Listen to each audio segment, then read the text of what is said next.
तो मित्रों फाइनली આપણે અહીંયા ગાડી પાર્કિંગ કરી દીધી. તમે જોઈ શકો છો આ જે પાર્કિંગ છે અને સાથે જે આપણે આ બીચ પર જવાના છે બિલકુલ ફ્રી છે. તો આમાં કોઈ આપણે ફી આપવાની નથી અને તમે બાજુમાં જશો અહીંથી નજીક લગભગ 1 કિલોમીટર દૂર તો તમે અહીંયા ફી આપવી પડશે, એન્ટ્રી ફી આપવી પડશે અને અહીંયા બિલકુલ ફ્રી છે. તમે જોઈ શકો છો પાર્કિંગ ફી પણ આપવી પડશે અને અહીંયા આપણે બિલકુલ ફ્રીમાં આપણે અત્યારે અહીંયા નજીક છે તો તમે આવી શકો છો. અહીં જય માતાજી, નમસ્કાર, હર હર મહાદેવ. તો અત્યારે હું દ્વારકામાં છું અને તમે જોઈ શકો છો કે આપણે પાર્કિંગની સામે ગાડી કરી દીધી છે અને અત્યારે આપણે શિવરાજ બીચ પર આવ્યા છે. તો ચાલો એમ તક વિડીયો જોજો, આજે તમને બતાવીશ શું છે, અગર વિડીયો તમને જોવા મળી જશે. તો ચાલો. તો મિત્રો ફાઇનલી તમે જોઈ શકો છો કે આપણે હાવડે જઈ રહ્યા છે શિવરાજપુર બ્રિજ દરિયા કિનારે. તો ચાલો એમ તક વિડીયો જોયો ને વિડીયો બન્યા રહેજો. તો દ્વારકાથી થાય છે 14 કિલોમીટરની આજુબાજુ જે શિવરાજપુર બીચ છે અને ગુજરાતમાં એક જ આ બીચ છે, ત્યાં લોકો અહીં એન્જોય કરવા આવે છે. ઘણી બધું મજા આવશે તમને. તો વિડીયોમાં તમે એન્ડ તક જોજો ને વિડીયોમાં બન્યા રહેજો અને સરસ મજાનું દ્રશ્ય અને તમને જે પણ વસ્તુ બતાવું તે તમે પૂરો વિડીયો જુઓ, તમને પણ મજા આવશે. તો તમે પણ આવી શકો છો. તો અગર તમે વિડીયો આપણે જોયો હશે કે આપણે જે ગયા હતા બેટ દ્વારકા, તો બેટ દ્વારકાથી આપણે આવ્યા છે હવે શિવરાજપુર બીચ. ત્યારબાદ આપણે જઈશું નાગેશ્વર જ્યોતિર્લિંગ, એ બિલકુલ નજીક છે. તો દ્વારકામાં ઘણા બધા એવા સ્થળ છે જોવાલાયક, એ પણ તમને અત્યારે અગર બતાવીશ કયા કયા છે. તો તમે જોઈ શકો છો કે બીચ પર ઘણા બધા લોકો આવી ગયા છે અને તમે જોઈ શકો છો કે સરસ મજાની રાઈડ ચાલુ છે. ઘણા બધા લોકો એન્જોય કરી રહ્યા છે. તો સરસ મજાનું દ્રશ્ય તમને અત્યારે જોવા મળતું હશે અને ગુજરાતમાં એક જ આ બીચ છે, ત્યાં ઘણા બધા લોકો એન્જોય કરવા આવે છે. આ દેવભૂમિ દ્વારકામાં આવેલું છે. દ્વારકા અહીંથી થાય છે, મેં તમને અગર બતાવ્યું તો 14 કિલોમીટર થાય છે. જે દ્વારકાથી આપણે શિવરાજપુર બીચ જઈએ અને દ્વારકાથી આપણે બેટ દ્વારકાથી તો 36 કિલોમીટર થાય છે. તો બિલકુલ બધું નજીક છે અને ઘણું બધું એવું જોવાનું તમને અહીંયા મળી જશે અને ઘણા બધા એવા મંદિરો પણ છે. તો ચાલો તમને આજે બતાવી જઈ રહ્યો છે શિવરાજપુર બીચ. તો એમ તક વિડીયો જોજો આજનો અને વિડીયોમાં બને રહેજો.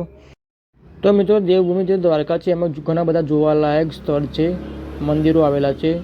તો એ જોવાલાયક સ્થળ તમને બતાવીશ આજે વિડીયોમાં. તો રૂકમણી દેવી મંદિર છે, બેટ દ્વારકા મંદિર છે, નાગેશ્વર મહાદેવનું મંદિર છે, શિવરાજપુર બીચ છે, ગાયત્રી શક્તિપીઠ દ્વાર છે, સુદામા સેતુ છે, સમુદ્ર નારાયણ ટેમ્પલ છે અને તમે આ જોઈ શકો છો કે અત્યારે આપણે ઊભા છે. તમે વિડીયોમાં જોવા મળતું હશે કે આપણે અત્યારે શિવરાજપુર બીચ છે. તો મિત્રો બીજી વસ્તુ તમને બતાવી દઉં કે જ્યાં બીચ પર હું અત્યારે ઊભો છું ત્યાં એન્ટ્રી બિલકુલ ફ્રી છે. અહીંથી તમે દૂર જાઓ તો ત્યાં એન્ટ્રી આપવી પડે છે અને આપણે અત્યારે જ્યાં બીચ પર ઊભા છે ત્યાં એન્ટ્રી બિલકુલ ફ્રી છે.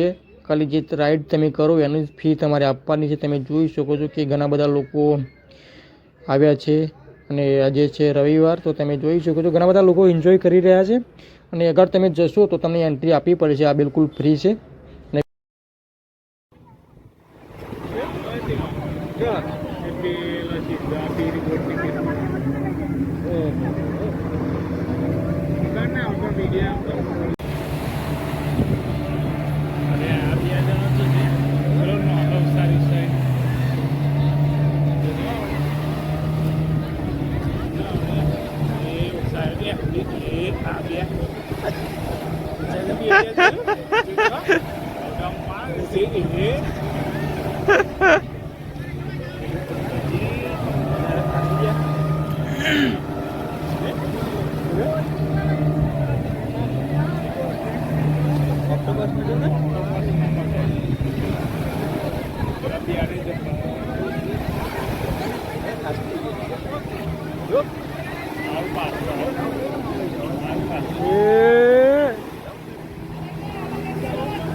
પેલા આવી તો પછી